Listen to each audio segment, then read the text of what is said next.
Namaste to Principal Sir and all the senior teachers of DAV Public School Dori. Now I am going to explain a poem of class 10 from the first flight, second poem, that is Fire and Ice, and it is written by Robert Frost. Robert Frost was born on 26 March 1874 in San Francisco, California, United States, and he was died on 29 January 1963 in Boston, Massachusetts, United States. Now about the short summary of the poem, the Fire and Ice.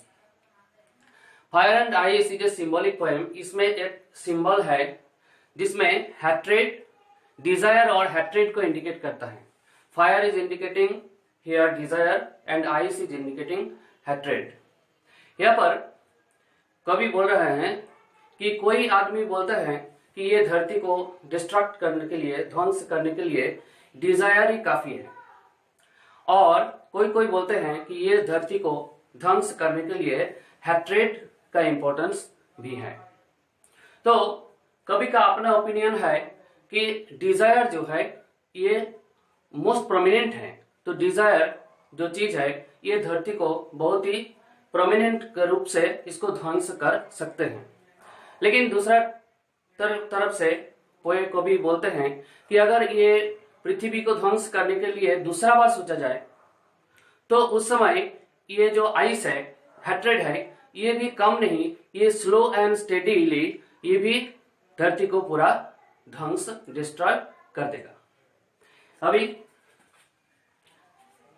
Summary है, ये symbolic poem है. The poem is symbolic. Short summary. Fire is used as the emotion of desire and ice is used as hatred. तो fire यहाँ पर symbol है emotion का, emotion of desire, and ice तो ice है hatred. On says fire can destroy all. Other says ice also can destroy all. He consider, तो कोई बोलते हैं कि फायर सब कुछ को डिस्ट्रॉय कर सकता है, और दूसरा तरफ से बोला जाता है कि आइस भी धरती को डिस्ट्रॉय, ध्वंस कर सकता है. He considers fire as more competent for destruction. तो यहाँ पर रॉबर्ट फ्रॉस्ट ने बताया है कि फायर है मोस्ट प्रोमिनेंट, बहुत ही ज्यादा शक्तिशाली है ये धरती को ध्वंस करने के लिए. Icy hatred is also capable of ruining humans. तो आइसी हैट्रेड तो ये भी समर्थ है ये ह्यूमन बीइंग को ध्वंस करने के लिए, दो स्लो एंड स्टेडी, धीरे थोड़ा धीर गति से. Let our emotions control. तो अभी यहाँ पर द पोएट रॉबर्ट फ्रॉस्ट बताया है कि हम लोग का जो इमोशन है, आवेग है, इसको कंट्रोल करना होगा, इसको लिमिटेड करना होगा, otherwise they will bring us all on the verge of cares. तो ये अगर नहीं करते हैं तो हम लोग को इसका सामना करना पड़ेगा on the verge of cares, विशृंखल, एक ध्वंसात्मक स्थिति हम लोग के पास आ जाएगा. अभी fire and ice written by Robert Frost. अभी टेक्स्ट पढ़ेंगे. Some say the world will end in fire. तो कुछ आदमी बोलते हैं कि फायर मतलब जो डिजायर है, तो डिजायर और वांट, तो डिजायर ही काफी है ये धरती को ध्वंस करने के लिए.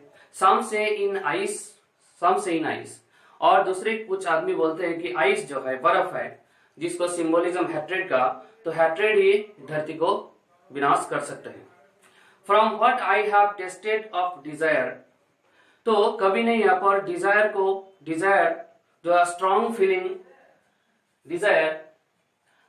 Feeling of wanting or to have something. तो from what I have tested of desire. तो कभी ने यहाँ पर डिजायर को टेस्ट किए हैं, परख किए हैं. I hold with those who favor fire.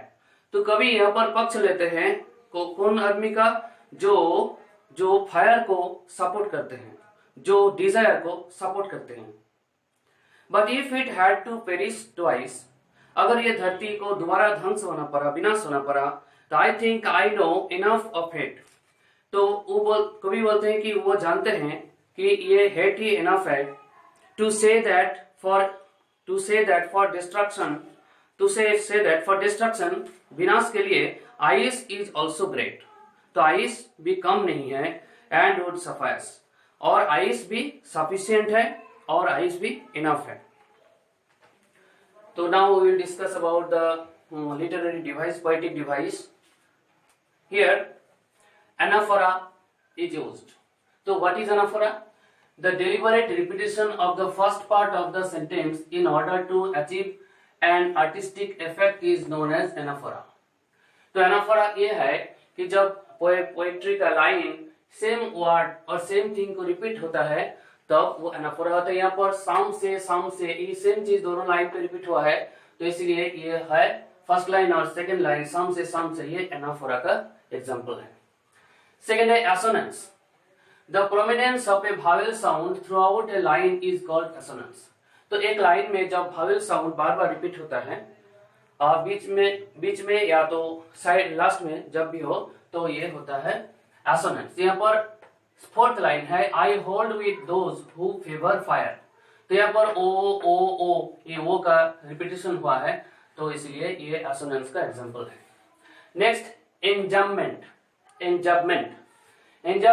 When the same sentence continues to the next line without the use of any punctuation marks, it is called एंजम्पमेंट।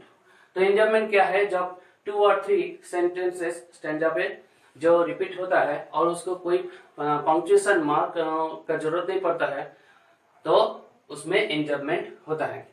यहाँ पर फर्स्ट 4 लाइन में कोई पंक्चुएशन मार्क नहीं है।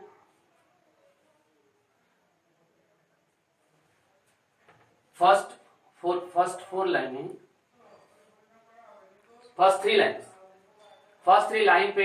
3 लाइन पे कोई punctuation mark नहीं है और लास्ट 4 लाइन्स तो फर्स्ट 3 लाइन्स और लास्ट 4 लाइन्स में कोई बीच में कोई पंक्चुएशन नहीं है, तो ये एंजम्पमेंट का एग्जांपल है। Next alliteration. तो alliteration is a figure of speech in which the same letter और सिलेबल और sound is repeated to create a musical effect in the poem, that is called alliteration. So here alliteration is used in the 4th line and 1st line. Favor fire, F is repeated, and world will, 1st line, so W or W is repeated. So next is personification. So personification is a figure of speech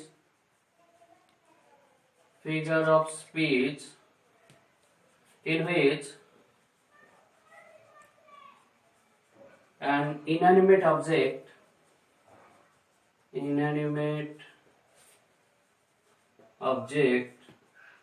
is gifted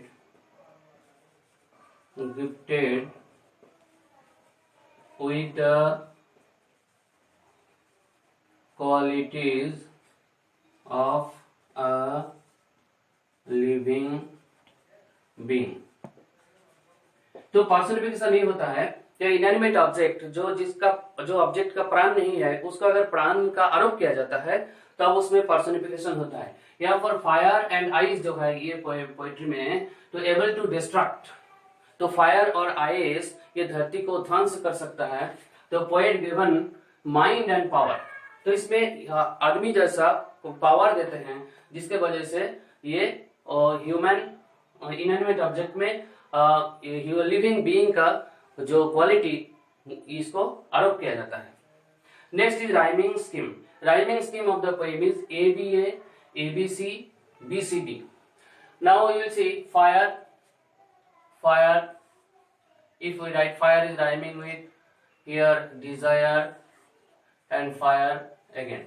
So if we write A here, A and A, and ice is rhyming with here twice and ice here also and suffice. So these are rhyming words. So if we write B, and here hate is rhyming with great. So here C and C. Then it will be A, B, C or B, C, B. Now students will make the homework, write word meaning.